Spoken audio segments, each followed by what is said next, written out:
Pria ini adalah seorang ahli peledakan. Pekerjaannya berisiko tinggi, sehingga ia tidak pernah membiarkan hal-hal kecil terlewat.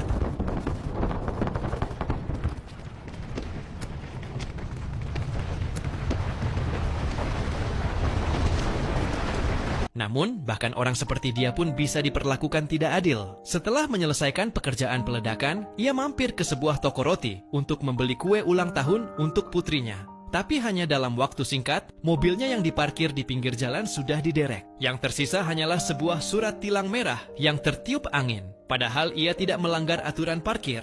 Ia pun pergi ke perusahaan derek untuk mengambil mobilnya. Ia mengatakan kepada petugas bahwa ia tidak parkir di area terlarang. Ia menegaskan tidak akan membayar denda, bahkan meminta mereka mengganti biaya taksi yang ia keluarkan. Petugas hanya tertawa. Petugas itu mengatakan bahwa ia harus membayar denda terlebih dahulu jika ingin mengambil mobilnya. Jika tidak dibayar sekarang, ia juga harus membayar biaya keterlambatan dan biaya penyimpanan. Kalau tidak suka, ia dipersilakan mengadu ke kantor kota. Karena butuh mobilnya, si ahli peledakan itu pun membayar denda tersebut. Keesokan harinya, ia pergi ke kantor kota untuk mengajukan keluhan. Setelah menunggu lama, akhirnya ia sampai di loket. Namun pegawai di sana tidak peduli dengan penjelasannya. Pegawai itu terus mengulang, "Kamu dapat tilang, berarti kamu parkir salah." Ia meminta bertemu manajer, tapi jawabannya tidak ada. Melihat mereka hanya mempermainkannya, ia pun marah. Ia mengambil alat pemadam api dan memecahkan kaca.